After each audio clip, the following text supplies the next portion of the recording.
Somebody was saying something on social media the other day about, steak. Somebody's on social media, and there was a conversation, and steak comes up in the conversation. It's not important how we got there. Okay. All right. But I said, I'm leaving that steakhouse if they don't have any A1 sauce.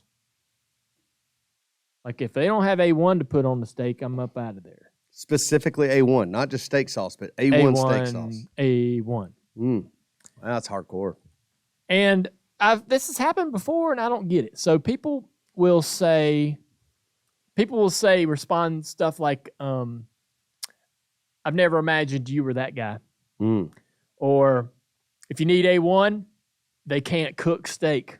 Homemade steak sauce is always better than A1. These are replies that you got. These are replies.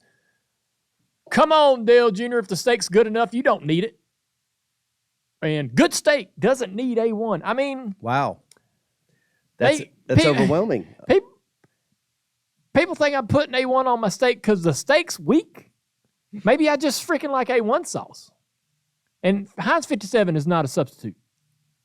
And homemade steaks, the homemade stuff, while I'm sure some are good, it's a risk.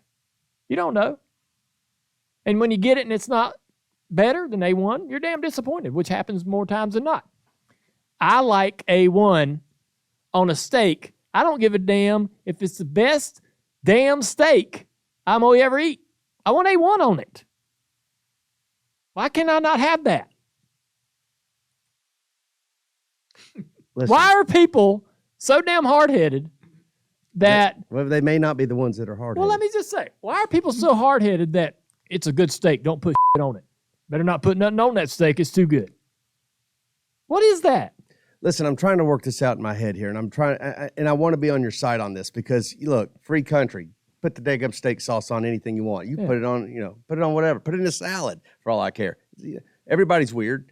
Everybody's got their oddities. However, Dale, I don't know. There does seem to be some element of juvenile on putting steak sauce on any steak. Like it's in the same way that, and I don't know why. I'm not even saying I'm happy about this, but in the same way that, like, if you went to a Ruth's Chris and ordered a hot dog, there's something juvenile and childlike of that putting A1 steak sauce on a high-end steak, especially. If you're doing it in the backyard, grilling out, do it all day long. So if you go to a very upscale restaurant and order a hot dog, you probably shouldn't put mustard and ketchup on it. However, there's an element of people that'll also have a big opinion about that as well. Yeah. Like Chicago people, if you put ketchup on a hot dog, you might as well be banned from the city. In my mind, Andrew's shaking his head. He's a Chicago guy. Let me. In my mind,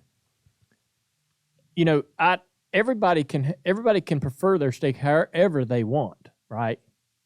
If you don't like steak sauce or would rather try the homemade side, or like Heinz 57, or nothing at all, fine. That's no problem. But don't tell me you can't put that on there. That ain't no good steak. It must be a steak if you got to do that. That's what I don't like. I like A1. I would be tempted as a kid to walk into the kitchen and drink it straight out of the bottle. It was so good. Hey, you just answered your question on who's the weird one in this whole thing. All right, so A1 on a steak is like barbecue sauce on ribs. It's like they go together. God, that's the way it is for me. I just don't know if I can go that far though.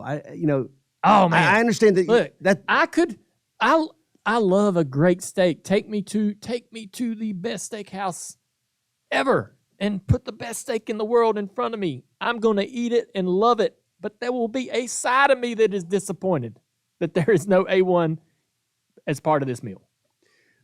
What do you say about the people that says you ordering A1 for a steak is an insult to the person that made the steak?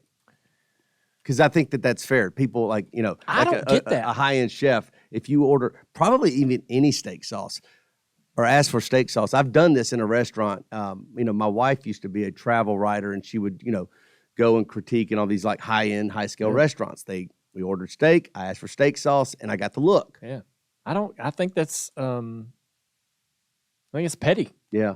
I think it's petty. Like, I want to eat some steak sauce. I feel like I don't want to be ashamed to ask for what I like. All right. Well, look. So where do you net out on this? I think I'm clear. Are you?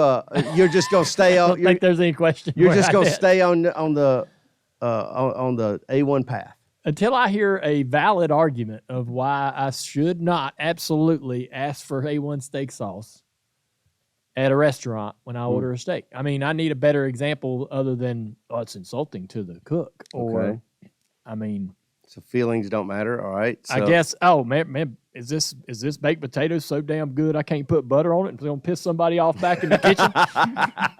Good. That's a good point. Anybody going to be offended with a little salt? If I had a little salt to my meal, I'm sorry. That's funny. It came out of the kitchen. It's ready to eat. Right. Yeah. No, that's a good point. I like A1 steak sauce on my baked potato, by the way. Damn right. Have you ever done that? Yeah. Yeah, So, of course. Who am I asking? Of course he's done that. Hey, that happens, I think, inadvertently at some point anyways, because it's all on the same plate, right? And so the A1 steak sauce becomes part of the potato at some point. So you then learn in that moment, like, oh, this ain't too bad. I put this on there to begin with. Let's just get that started right away. God almighty, A1. I want some now.